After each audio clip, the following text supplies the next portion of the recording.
Trevor the traction engine enjoyed living in the vicarage orchard. Edward came to see him every day, but sometimes Trevor didn't have enough work to do.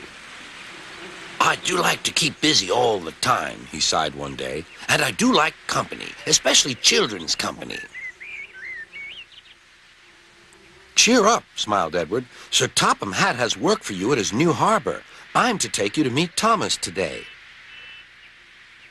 Oh, exclaimed Trevor happily. A harbor, the seaside. Children, that will be lovely.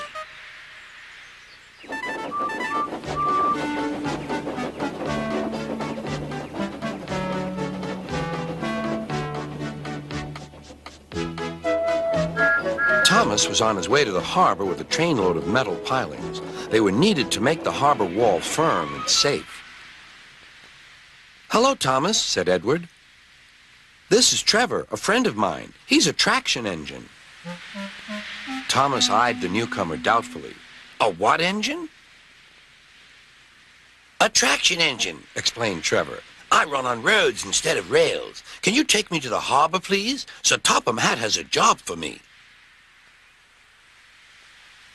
Yes, of course, replied Thomas, but he was still puzzled.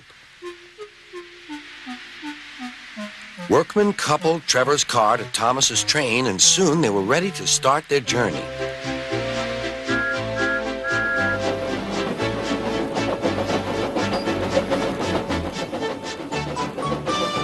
I'm glad Sir Topham Hatt needs me, called Trevor.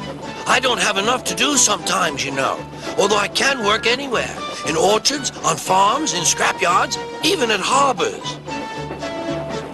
But you don't run on rails, puffed Thomas.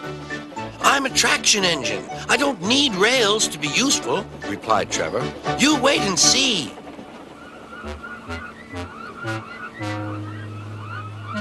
When they reached the harbor, they found everything in confusion. Cars had been derailed, blocking the line, and stone slabs lay everywhere. We must get these pilings past, said Thomas's driver. They are essential. Trevor, we need you to drag them round this mess. Just the sort of job I like, replied Trevor. Now you'll see, Thomas. I'll soon show you what traction engines can do. Trevor was as good as his word. He dragged the pilings clear with chains and towed them into position. Who needs rails? He muttered cheerfully to himself.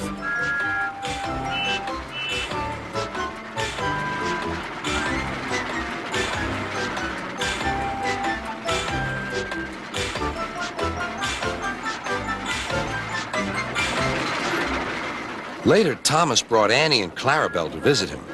Thomas was most impressed. Now I understand how useful a traction engine can be. The coaches were full of children. Trevor gave them rides along the harbor. He liked this best of all.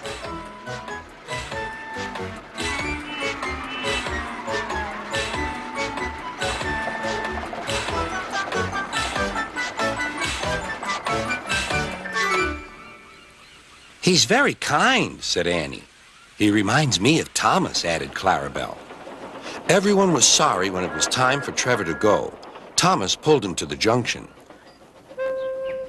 A small tear came into Trevor's eye. Thomas pretended not to see. He whistled gaily to make Trevor happy. I'll come and see you if I can, he promised.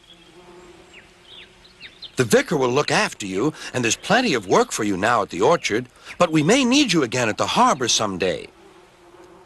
That would be wonderful, said Trevor. That evening, Trevor stood remembering his new friend Thomas, the harbor, and most of all, the children. Then he went happily to sleep in the shed at the bottom of the orchard.